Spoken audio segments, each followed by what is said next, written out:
Antes de nós iniciarmos propriamente, sempre dando aqueles recados, né, sobre as atividades que a casa exerce. Palestras e passes nós temos todos os dias, exceto as sextas-feiras. Segunda, terça e quintas, a partir das 20 horas. Quarta, às 14 horas. Sábado, às 17 horas. Domingo, 10 horas. E temos também a evangelização infantil.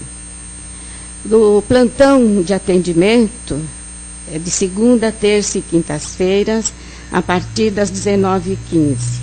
Quarta-feira, a partir da 1h15. E sábado, às 16h30. Aos domingos, a partir das 9h30. A casa continua sempre atendendo as famílias, né? Esse é o nosso trabalho assistencial. Todo segundo sábado de cada mês, são distribuídas cerca de 60 cestas básicas, mais ou menos em torno de 300 pessoas, né? A cada 15 dias, aos sábados, nós fazemos uma distribuição de lanches para aqueles moradores de rua. Quem quiser colaborar conosco, né, também nisso, é um trabalho também muito gratificante. Então, dia 13 de setembro, nós vamos ter um almoço bingo no restaurante de Colherada. É de Colherada mesmo, na rua Cataguases, 182, no Jardim São Paulo. Quem quiser receber mais informações, conversa com a Sandra, que ela sabe bem. Em novembro, nos dias 6, 7 e 8, nós teremos uma viagem para Araxá, lá no centro do Tadeu, que é uma beleza, né? E vamos também para Uberaba, Sacramento. Ai, que bom. Faz tempo que eu não vou para Sacramento. Lá é muito bom, onde tem a sobrinha, neta do Eurípides Barçanufo. Quem estiver interessado, procure o Mauro e a Cida. Aos domingos eles estão aqui, ou então a Sandra também. As são gravadas, né? E é bom acessar o nosso site para vocês assistirem. www.casadocaminhosantana.com.br. Então, esses são os nossos recadinhos. E agora, então, nós vamos fazer o nosso preparo.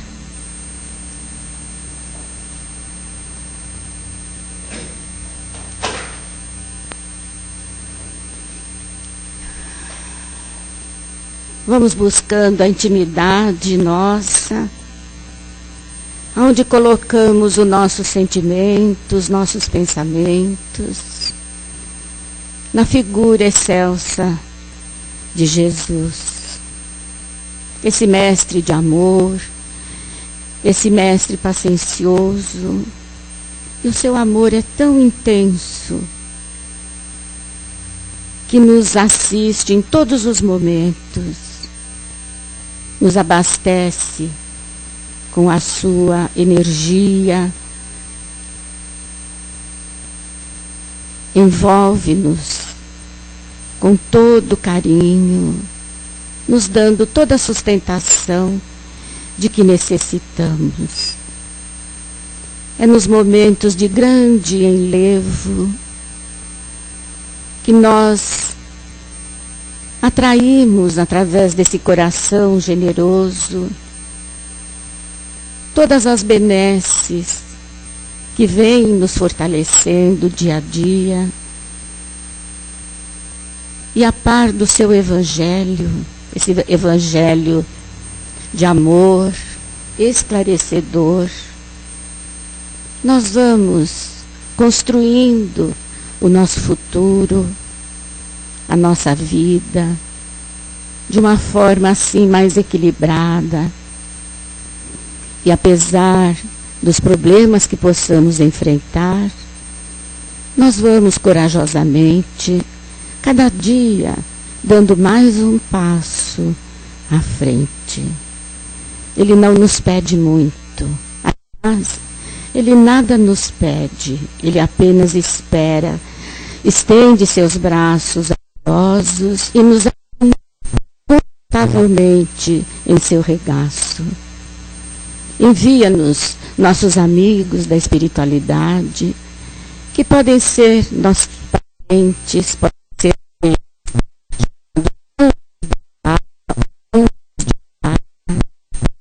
que têm consciência, fazer progredir a responsabilidade nós precisamos ter, mas eles que nos alertar, vem nos incentivar a continuar em busca do nosso programa. É uma realidade que é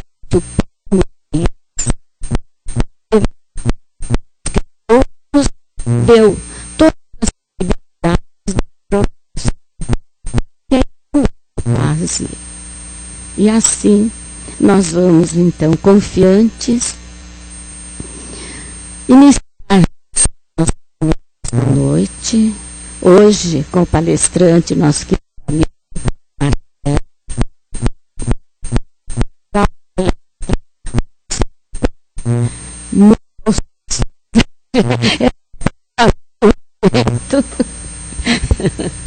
e nós estamos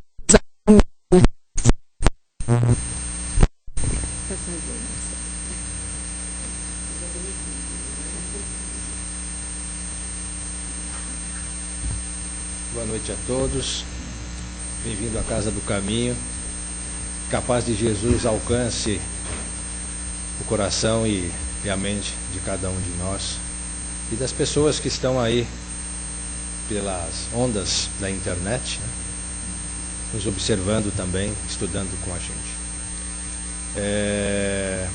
O tema de hoje é um tema muito interessante, combatendo a sombra.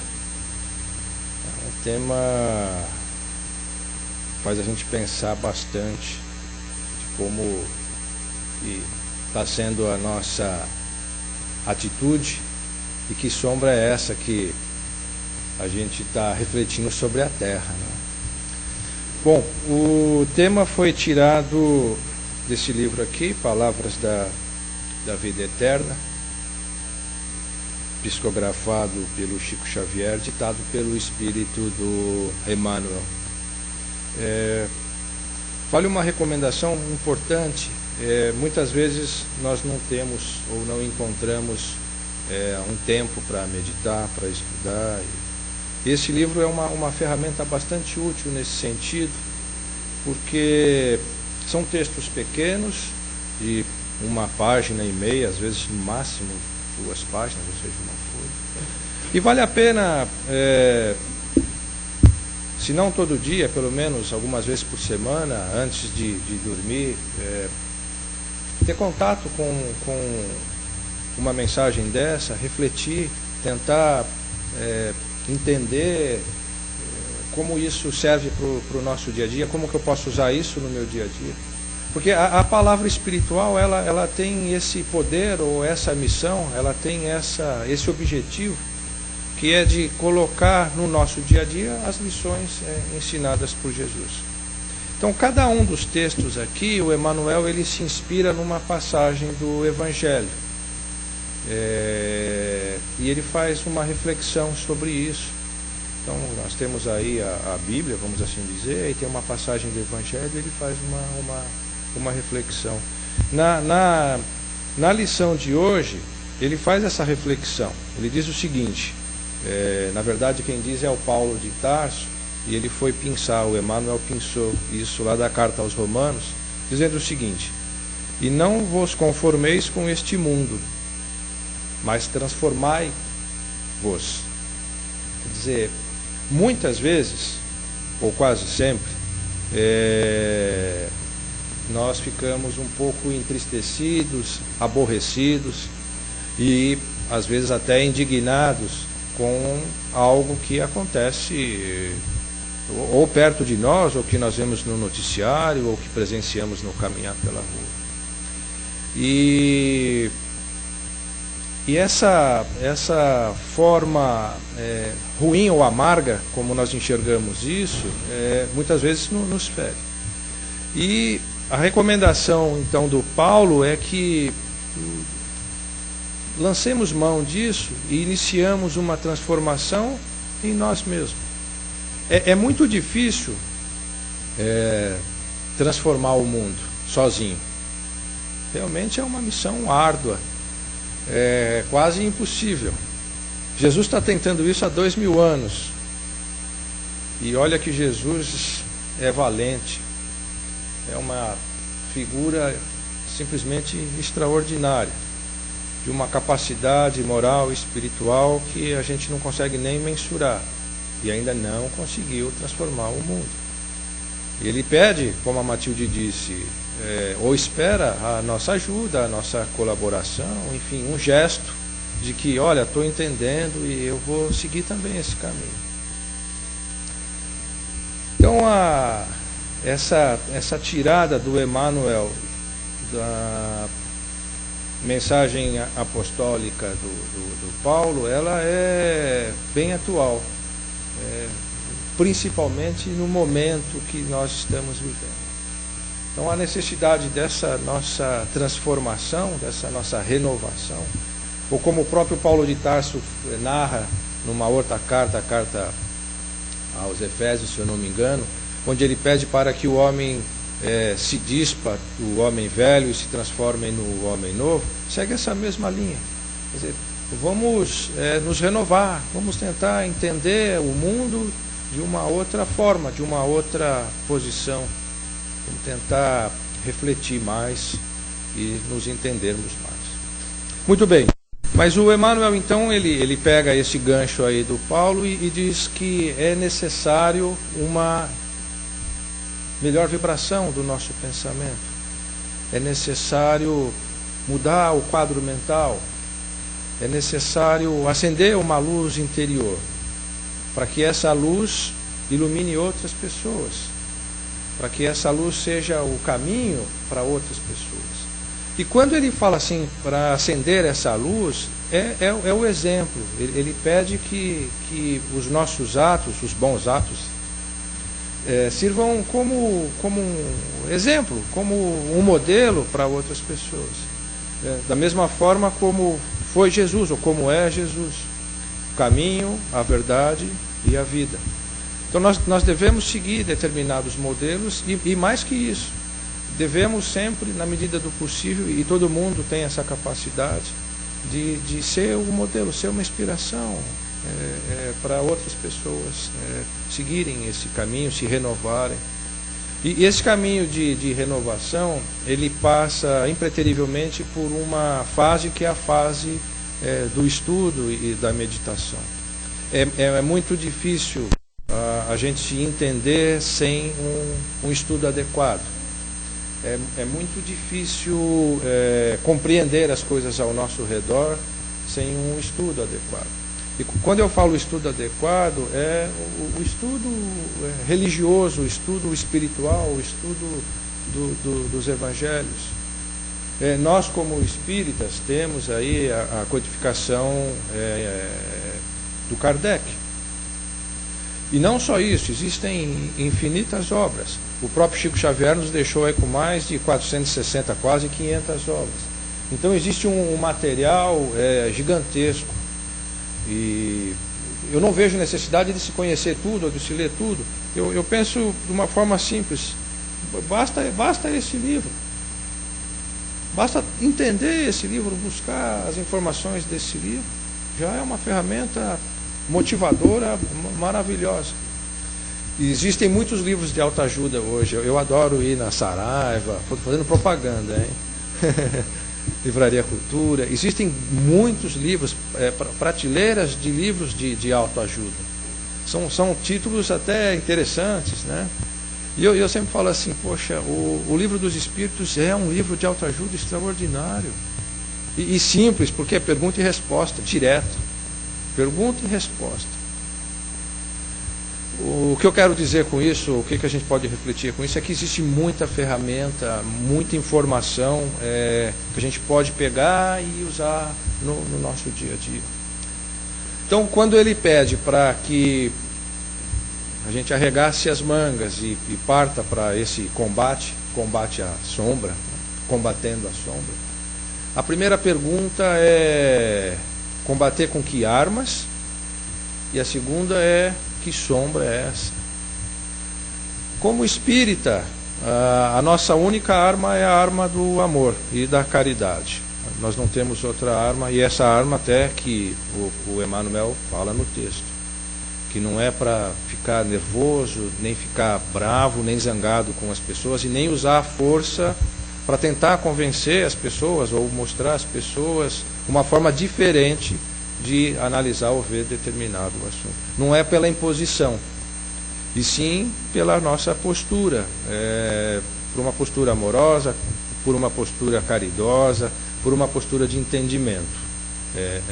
Essa é a primeira mensagem.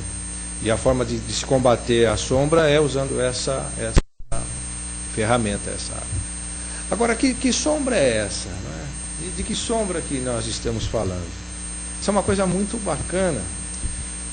Quando nós estudamos lá psicologia analítica, tem um cidadão suíço, o Carl Jung, que ele define a sombra como sendo um arquétipo sombrio do homem.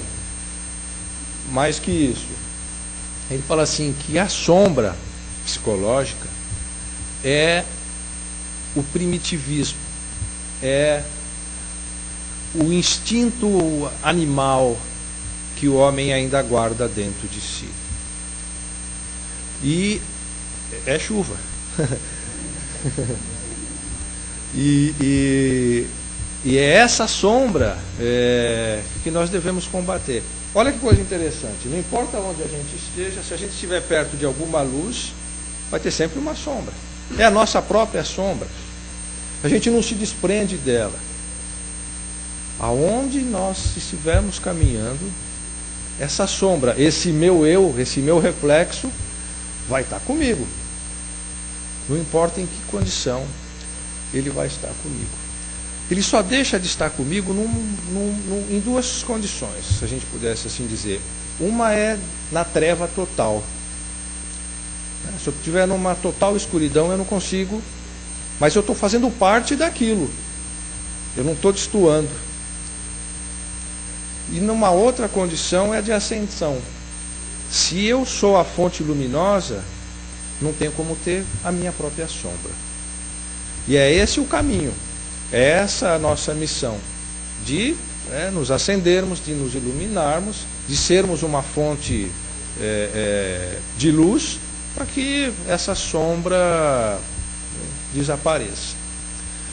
E o Jung, ele fala o seguinte, que isso olhando o lado psicológico, que a nossa missão é fazer com que essa sombra, é um texto escrito por ele, seja a mais clara e a mais transparente possível. Olha que coisa bacana. Eu não sei se o Jung tinha algum traço espírita.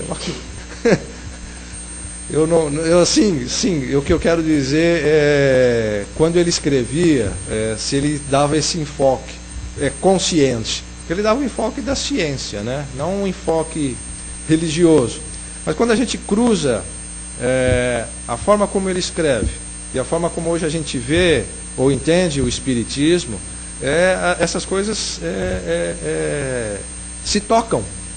E é muito interessante e enriquecedor seguir essas duas linhas, porque elas acabam se encontrando e uma acaba fortalecendo a outra. Pois bem, então essa sombra que o Jung fala, nós convivemos com ela diariamente, está conosco aí às 24 horas do dia, enfim. E quando é que ela aparece com uma forma mais, vamos dizer assim, severa ou austera, né? É naquele momento em que fala assim, puxa vida, eu agi por impulso, eu agi sem pensar, foi mais forte do que eu não consegui me controlar. É nesse instante, ou é quando essa ação acontece, que a nossa sombra está vamos dizer assim, passando na nossa frente, está sendo maior do que nós gostaríamos de ser. Muitas vezes isso nos entristece. Quando eu falo nós, o espírita mais consciente, ele fica muito chateado quando ele é vencido por ele mesmo. Quando ele fala assim, eu preciso combater um determinado vício, que é o orar e vigiar, e na hora H fraqueja. Na hora H ele não tem o equilíbrio emocional, se a gente pode assim dizer, enfim, se desequilibra. E isso é ruim. Mas isso vai acontecer várias vezes. É uma forma talvez de estar pulindo, burilando, se melhorando. E não podemos perder a vontade nesse momento. Então essa sombra que nos acompanha, e na verdade somos nós mesmos, é o nosso lado mais negro, é o nosso lado primitivo mais íntimo, é o nosso inconsciente mais guardado, mais profundo. Essa sombra que a gente necessita combater. Então, como que eu inicio esse combate, né? Essa seria a primeira pergunta. Como é que eu começo? Por onde eu começo? E a grande reflexão que a gente faz, quer dizer, a grande forma de pensar isso, ou de se iniciar esse combate, é vendo como que nós agimos no nosso dia a dia. Que diferença existe entre a pessoa que eu gostaria de ser e a pessoa que eu realmente sou? Quando nós conseguirmos fazer menção dessas duas pessoas, desse ser existencial e desse ser real, quando a gente confrontar isso verdadeiramente, é lógico, e saber a diferença entre um e outro, vamos estar no caminho mais seguro. Bom, então a forma da gente iniciar isso é se conhecer, o nosso momento de reflexão, é a nossa reforma íntima, é o nosso questionamento, é a nossa investigação de consciência, é passar limpo o nosso dia, é passar limpo as nossas ações e tentar, de uma forma muito justa, de uma forma muito transparente, de uma forma muito sincera, se reconhecer. Esse trabalho é fundamental. Esse trabalho é o trabalho essencial. E volto a dizer, só é possível isso, esse momento de reflexão, de se entender, de se reconhecer, através do estudo. Sem a palavra evangélica, sem uma base, algo para se pensar, se torna muito difícil. A nossa vida hoje, o nosso homem moderno, é cheia de atribuições, né? Estamos sempre atarefados, cheios de compromissos, cheios de responsabilidades. E se a gente olhar isso de uma forma fria, numérica, matemática, está sempre ligada à nossa posição social. E poucas vezes a nossa posição espiritual. Nós estamos muito, muito preocupados em ascender profissionalmente, em dar uma boa educação para os filhos, em ter uma boa aposentadoria, em ter.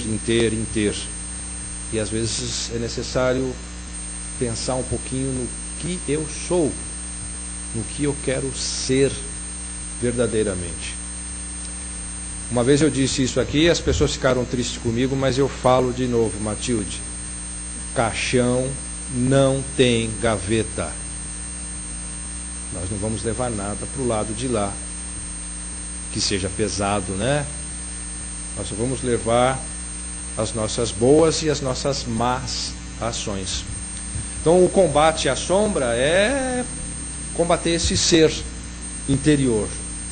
E volto a dizer, esse ser que é quem eu verdadeiramente sou com aquela pessoa que eu imagino ser. O ideal do real. É um exercício de autoconsciência, é um exercício de exame. E o Espiritismo sempre toca nessa tecla, sempre pede a nossa movimentação no sentido de iniciarmos a nossa reforma íntima. Por que isso é tão importante? Porque é a única forma de transformarmos o mundo. Não existe outro caminho. Não existe a menor possibilidade de uma outra forma de transformação que não seja essa.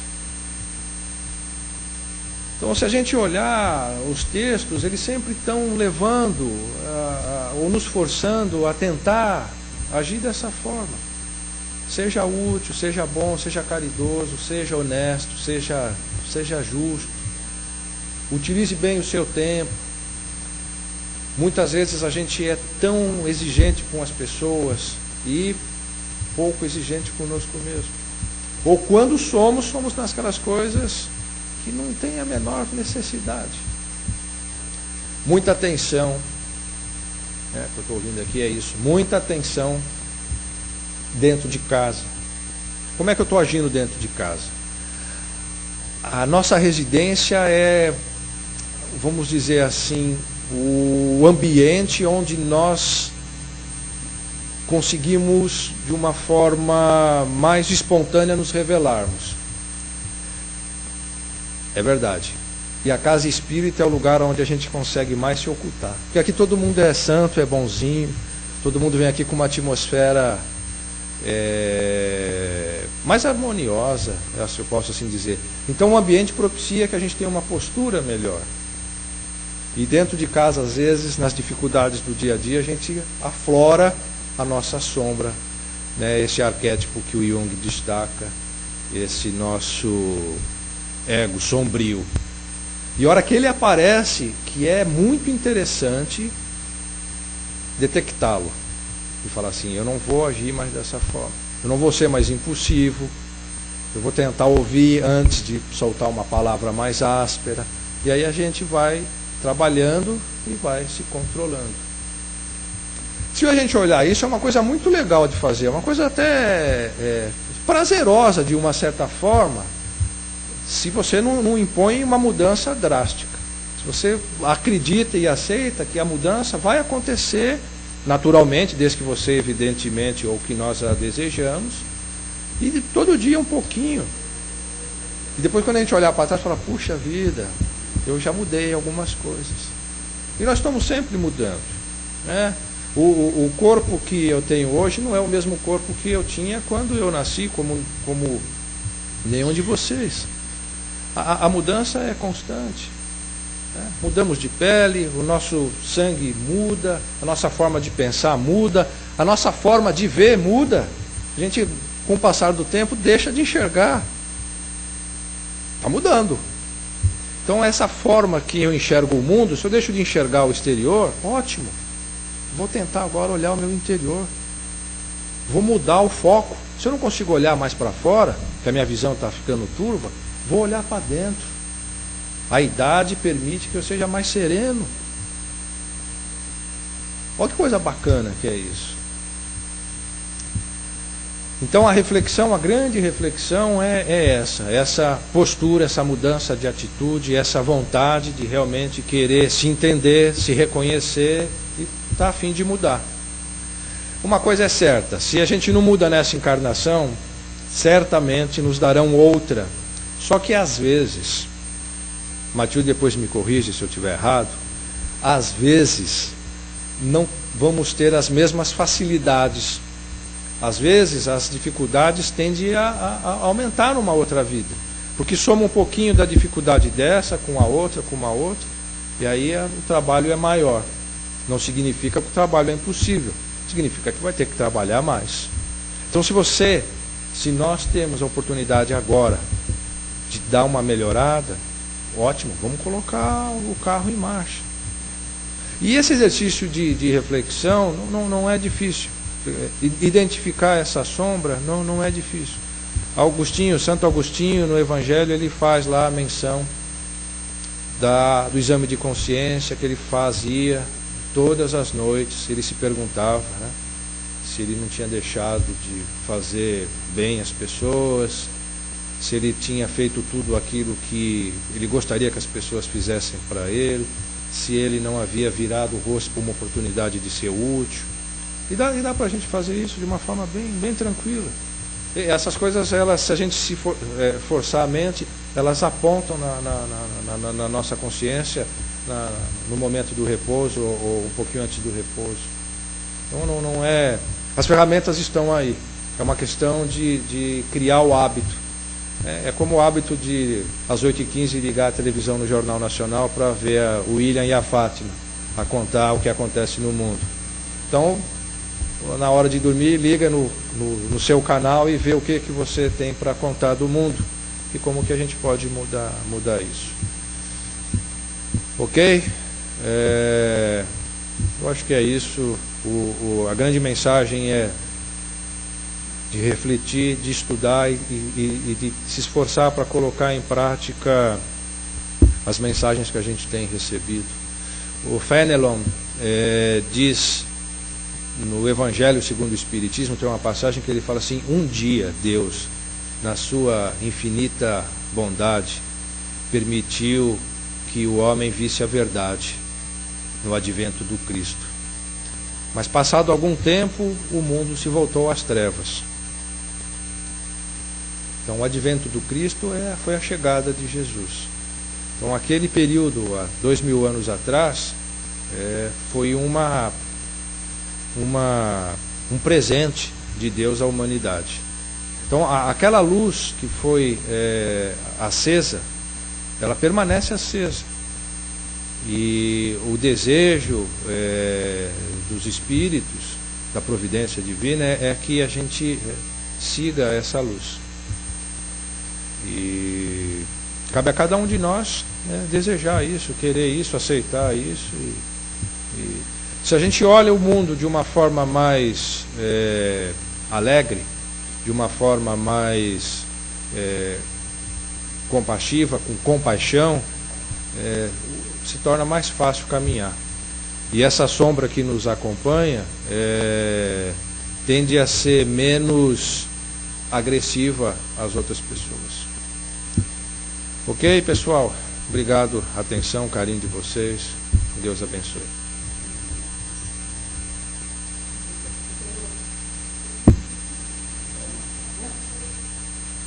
Você quer usar esse daqui? A gente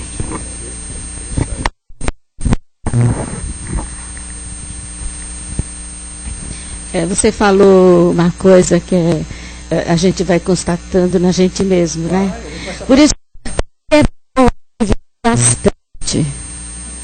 Porque quando chega mais ou menos na minha idade, a gente já refletiu tanto, já deu tanta cabeçada, que agora é hora de aprender alguma coisa, né? Então a vida se torna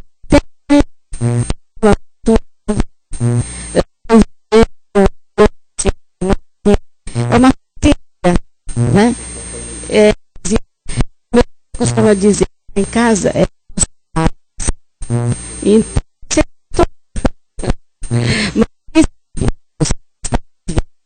mas isso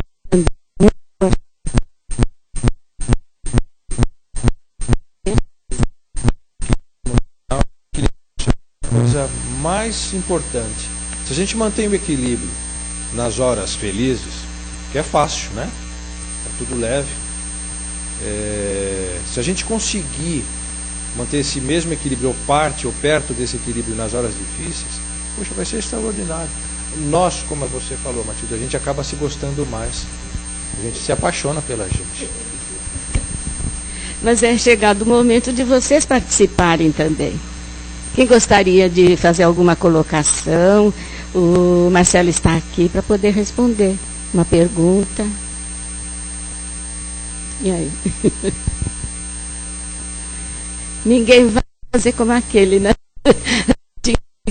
Já que vocês não querem. Falar alguma coisa, Caetano? A gente conhece um pouco a visão do espiritismo do ser humano e tal. Como que as pessoas estão si mesmo para... Essa é uma pergunta muito interessante. A gente tem medo de mudança. É o medo. É o medo do desconhecido. Comodismo, mas é fundamentalmente o medo. É o medo de mudar e as pessoas não gostarem mais da gente. Fala, nossa, como o Marcelo mudou. Ele não vai mais lá no bar beber comigo. Não quer mais jogar. Não namora mais. Como ele mudou. Então a gente tem medo. A gente fala assim, pô, eu vou mudar e vou ser o patinho feio. E aí a gente guarda. Fala assim, não, na outra encarnação eu mudo. Eu acho que eu falo isso já umas 5.000 encarnações. Na outra eu vou mudar. Mas, Caetano, é o medo. Fundamentalmente, o medo da mudança. O medo de se revelar. Porque, às vezes, a mudança, ela requer que nós nos mostremos como verdadeiramente somos. E isso é difícil. E as pessoas podem se afastar. Então, é o medo. A psicologia aponta como o medo. A irmã quer perguntar.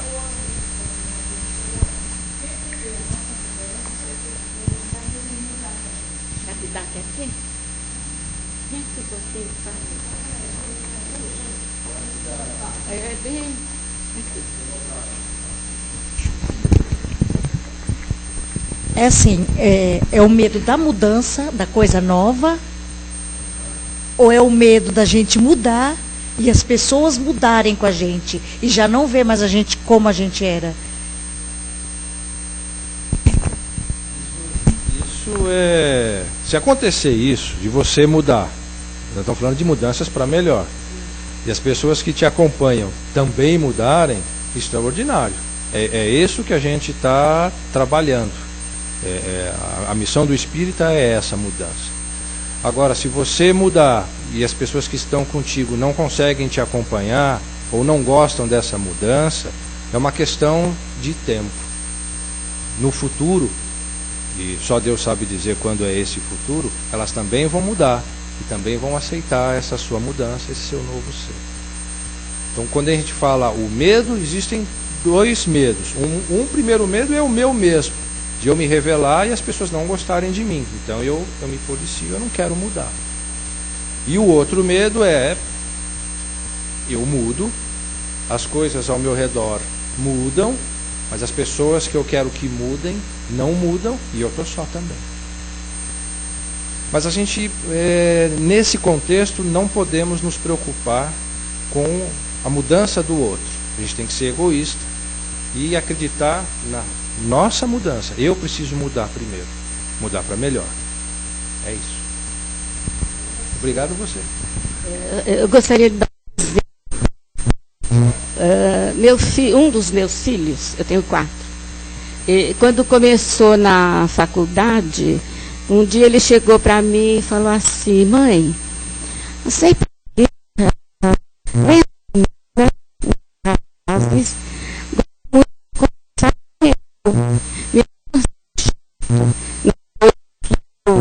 eu falo como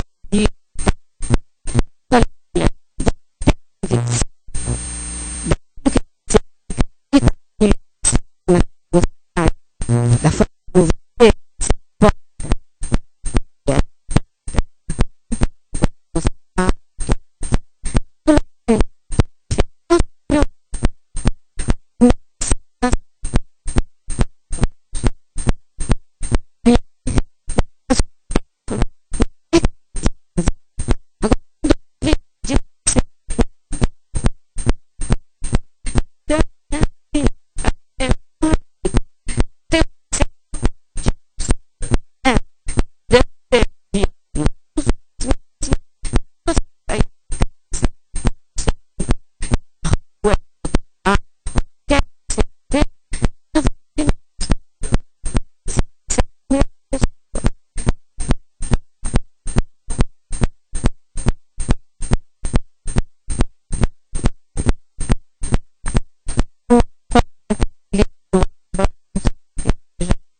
Deus nos